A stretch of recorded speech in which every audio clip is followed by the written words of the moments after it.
Hi and welcome to today's workout, which is going to have a main emphasis and focus on the condition of osteoporosis and osteopenia.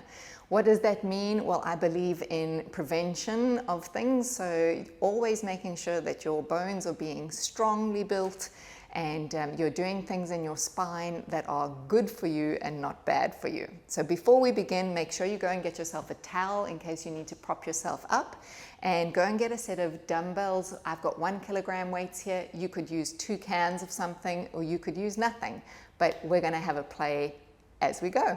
All right, so we're going to make our way down into a lying position. So as I mentioned, when you lie down onto your back, you want to have your feet in balance with your hips. If you've got an animal in front of you, maybe they'll move. As you lie yourself down onto your back, check that your head position is good on the ground. So if you had a tilt of your head or your spine is too folded forward already and that creates that kind of an action in your spine, that's when you're going to go and use a small towel to prop your head position up so that you've got the most balanced alignment.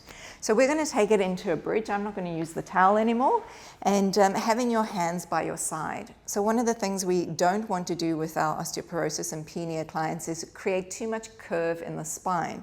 So the bridge is going to be a lifting of the pelvis away from the floor into a hover shape, and then lowering your body back down towards the mat. If you've ever seen a picture of the Tower Bridge in London, that's how you feel as you're lifting and lowering through the body. So just a nice feeling of like a plank lifting, pushing through the feet, feeling the shoulders broad and wide across the chest. The sit bones, as they always do, come together when your hips are lifting away from the floor, and then as you're coming down, they will find their spacing apart once you're back on the mat surface. So we'll go for another 3 of these, just making sure that you feel strong through your legs and easy around the upper part of your body where you're resting on the shelf of your shoulder blades and the back of your head position. So we're going to stay up on this next one, and we're going to add to our movement and holding the strength around our hips. We're going to lift one heel away from the ground and then lowering it down. And then the other heel is going to lift and lower. And we're just going to alternate the sides of our feet, making sure that you haven't changed the shape of your spine. So it's still in a nice long line with your knees reaching out away from you. So we'll go for another 2 to each side. And then, of course, if you need to come down in between, you do that. But I'm going to keep going with this one as we raise double heels high and low. So again, keeping the body height nice and balanced and just moving through those feet. So feet are very important for us, and particularly in this hinge joint that we're creating as we're going up onto the toes and down again. Last one, and then lowering the heels and then returning the body back down towards the mat. So we're going to go up and do a second round, but with a little variation. So again, lifting from the sit bones, coming closer together, the pelvis up into the air. And we're going to play now going the opposite way. So balance onto your heel and down, and heel and down. So this is going to work some of your lower leg muscles around your calf, around your shin area. And this is also a great motion for our walking position. So everything I do with purpose. And I hope it's going to produce some interesting things in your body. And then last one, and then we'll do our doubles. So both feet lifting and lowering. So really feeling the connection of your heels into the ground. We'll feel a little more tone around the back of your glutes area. And we'll go for 2 more, pulling the toes toward you and away, and toward and away, and then lowering the body back down to the mat. So we've got 1 more variation, and that's to put it all together. So as we curl, or no, sorry, not curl up, we're going to just raise the hips away. You get so used to saying your different cues of curling. And here we're going to do an alternating move. So you're going to come up onto the toes on one side and the heel on the other. It's like a little walking on the spot motion. So alternating over. Now, this is not only challenging for your body, but your brain might be having a little bit of a freak out right now. So just do what you can. You will be able to manage it. It feels impossible, but honestly, it's all good. And we'll go for another 1 to each side, heels and toes. And then staying here, we're going to rock onto the heels and push up onto double toes, and rock to heels and push to toes. And again, feeling all the different muscles working through the backs of the legs here and into the feet. And one more time in both directions. And then level the feet and lower the body back towards the floor. So from here, we're going to go into a traditional movement, which we call knee floats. So raising a knee up into the air and then bringing the other leg up to join it. And then putting the first leg down and then second leg down. And then you're going to change which leg you begin with. So we go into an up and an up and a down and a down. Now this is really important as we keep alternating the leg position, so you're going to keep going with that movement, that you're not beginning to arch in your lower back or cramp around your shoulder line or do funny things with the top of the head. So if you are unable to manage the double legs into the air, then you're just going to lift one leg and lower it down and then lift the other leg and lower it down. But if you're staying with me, we're going to stay here now, and you're going to go for a reaching of your leg away from you. So we're going to slide the leg out and then draw it back in. And other leg reaches out and bringing it back. You'll notice the leg is not going low to the ground, and that's really important because the weight of your head needs to stay on the floor. And you can almost imagine like you're pushing your head backward into the mat so that you don't overwork the muscles around the front of the throat. So we'll go for another one to each side, reaching long out and away, and then smooth return coming all the way back in, and then lowering your feet back down towards the ground surface. So we're going to take the movement now instead of forward into a sideways motion. So you could move your hands a little wider if you wanted to. Make sure your back feels good in the support on the floor. And we're going to open a knee out to the side and then bringing that leg closed again. And then taking the other leg open and bringing it closed. And as we do this movement, the leg that doesn't move, it kind of gives it away. It doesn't move. You want it to stay nice and steady, your pelvis to stay balanced, and you're just sort of testing how far your hip is able to go with comfort. Anything we do in the body should not produce a sense of pain.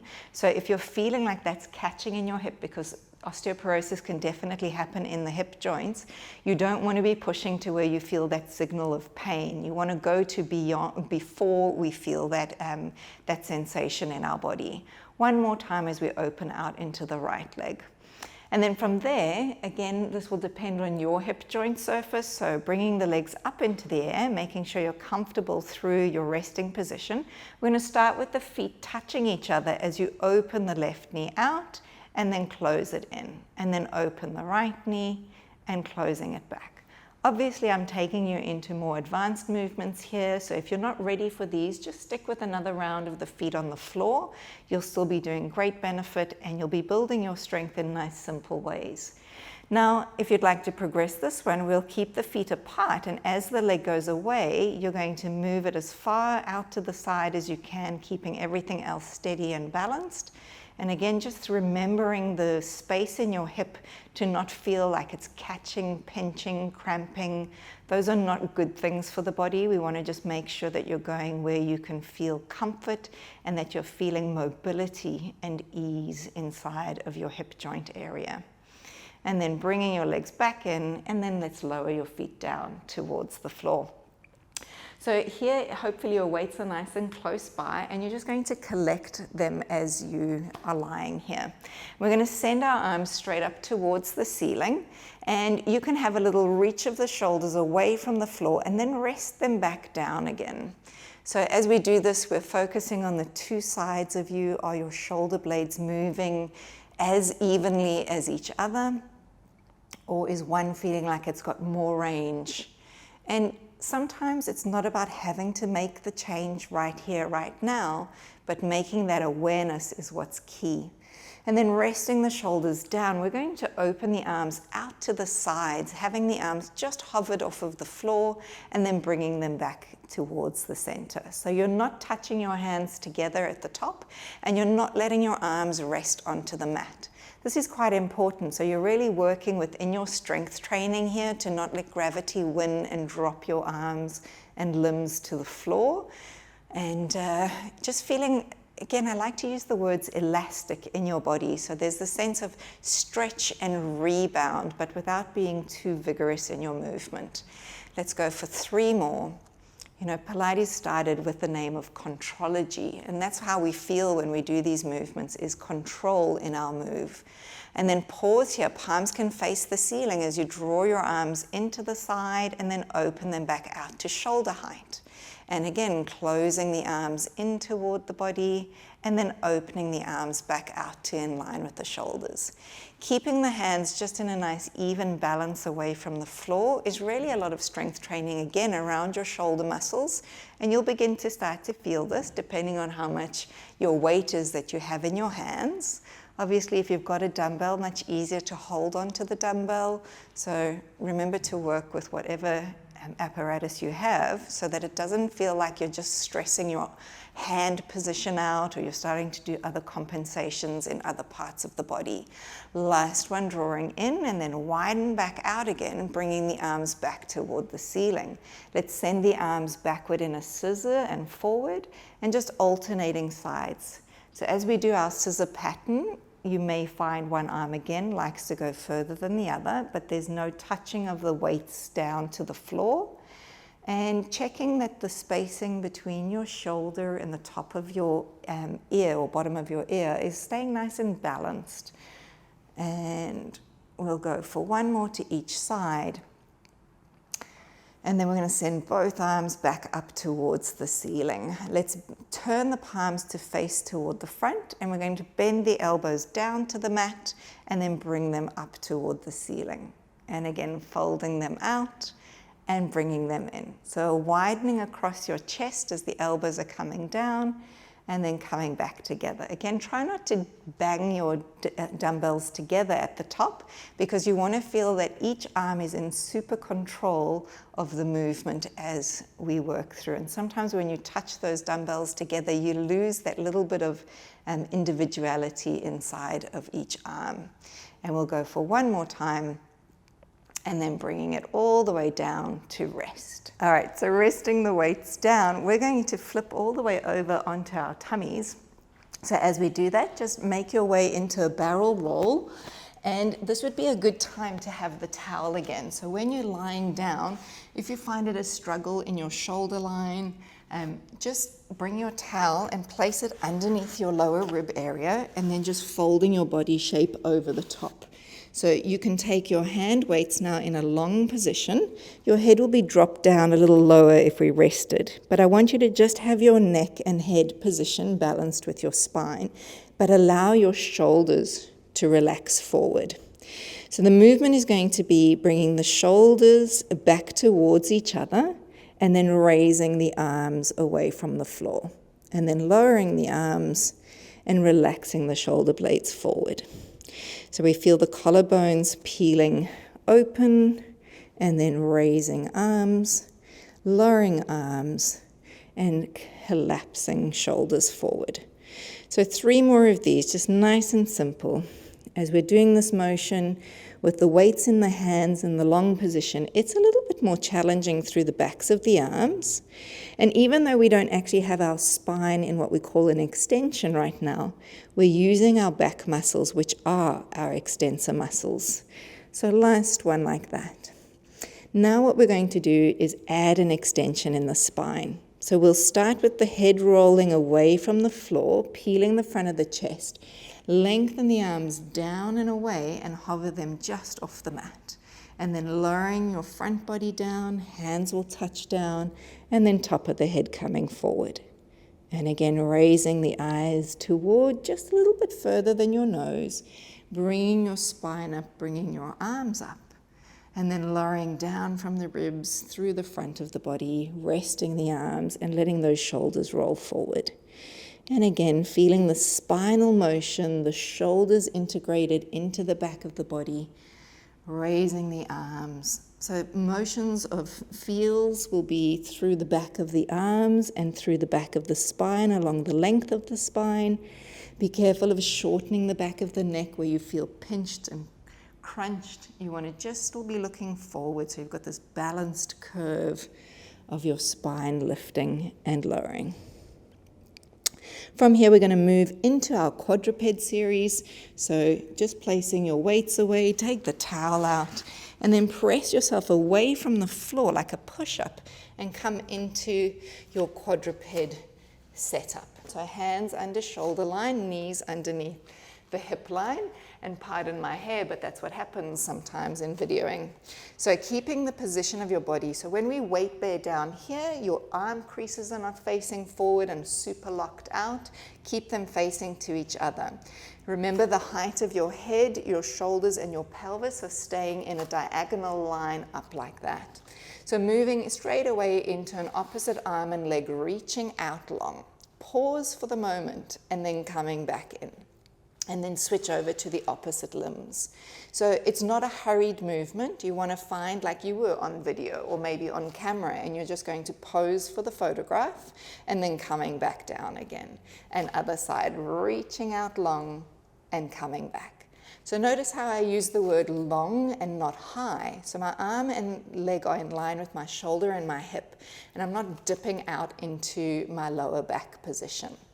So this is a great place to stay, but we're going to go one more time, and then we're going to transition into a plank position. So keeping your hands underneath your shoulders, move one leg out so your toes are in a flexed position, and then again the height of the body stays balanced as you stretch the other leg away, and then bring your knee down, and then the other knee down, and then take the opposite leg out first. So reaching long and out long, and drawing knee in and in. This is a great way to build up into the strength of holding your body weight up away from the floor, which is not super easy, just by the way. It does take a lot of control to get you into these positions.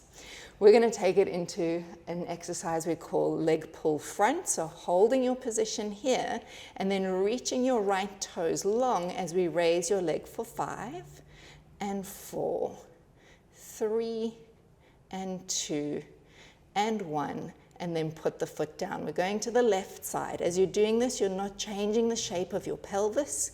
2, keeping the head lifted. 3, raising. 4, last one. 5, and then bringing it all the way back in and in. We've got one more round to go, and we're going to do alternating legs, which makes it a little more challenging for your pelvic stability. So stretching the leg out and out, hold your plank. Let's start on the left leg, raising it up and bring it in. And then right leg up and bringing it in. So as we're changing over each time, I'm going for 5 on each side. If you're finding after 2 or 3 that is enough, then bring yourself back down onto your knees and then have a little rest and join us again when you feel you need to. Last one each side. 5. Woo. And then bringing it all the way back and down. Give yourself a little bit of a shake out with your wrists, and then let's turn to face towards side position. So as we do, we're going to go into a side plank. So first coming down onto your forearm, lengthen your top leg away, and your bottom knee is going to be bent. In the setup, you're checking that your shoulder doesn't drop forward or collapse to your ear. There's a strong sense of lifting away from the floor. So you've got like a diagonal line from your shoulder down towards your hip. Have your hand resting by your side, and we're going to raise the hips up into the air. And you'll notice that this arm becomes a little bit more vertical, and then lowering yourself down again. And repeating, lifting up and bringing it down.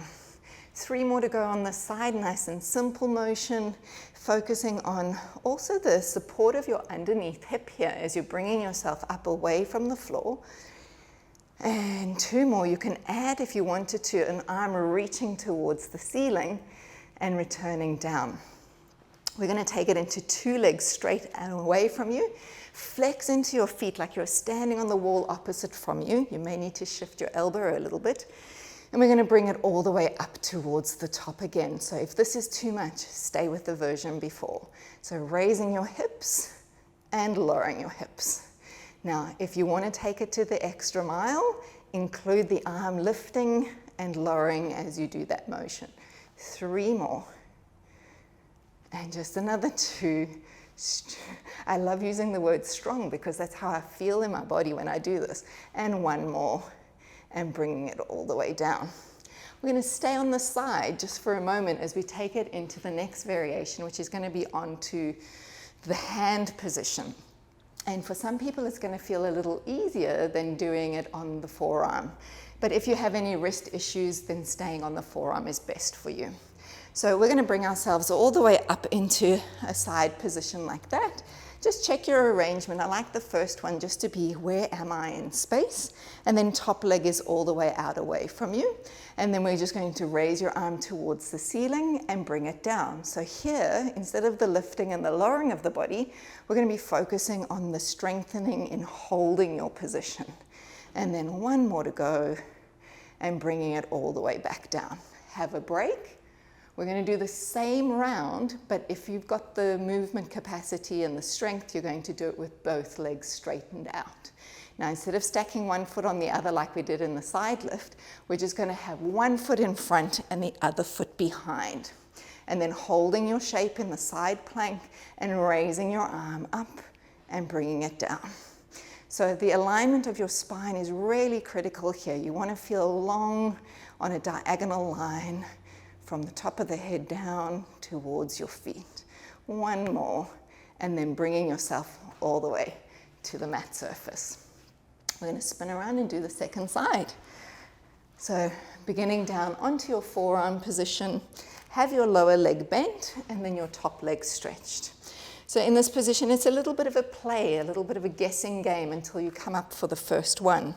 So as we raise our body up, you're going to notice, is my arm in a correct alignment underneath my shoulder? If it's too far away or too close in, this is the time to adjust.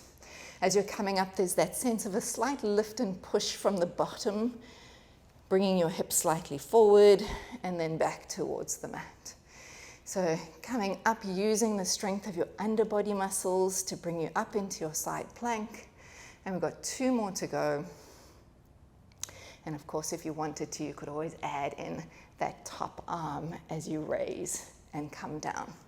So sending the 2 feet out away from you, stacking one on top of the other. Your body alignment will change here. And away we go. We're going to straighten ourselves all the way up, bringing your arm to the ceiling and then bringing yourself back down. And again, coming up and coming back down. And we'll go for 3 more. And to the mat. And 2 and down. And then final one, lift and lower. Almost done.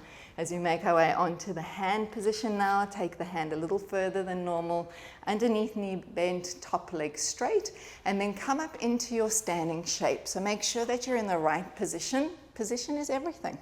And then we hold that shape as we raise the arm high and low for 5. 4, eyes looking forward. It's so tempting to want to look down towards your feet and what's going on with your arm, but see if you can see your arm moving in your peripheral vision. And then last one, and coming down. As I mentioned, you're welcome to keep this leg on the floor. It's still a great exercise. Otherwise, bringing one foot in front of the other and then standing yourself up into the full variation. And then here we go for 5. As that arm lifts, you're not dropping or sinking into the shoulder. Your eye focus is forward. There's a connection between the legs. There's a support around your hips.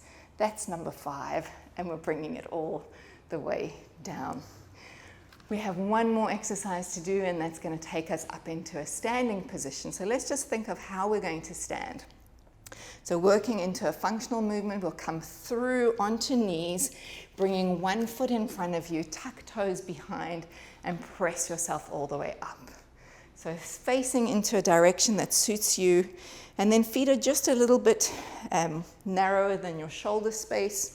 And then from here, we're going to go into a seated position with our hips going backward. Our body leans slightly forward and the arms are going to travel out, and then bringing yourself back into your stand shape. And again, sit the bottom back, reach the arms forward, and standing yourself up. So we have 3 more to go. As you find this length through your spine, strength through your hips, grounding through your feet, and lightness through your arms.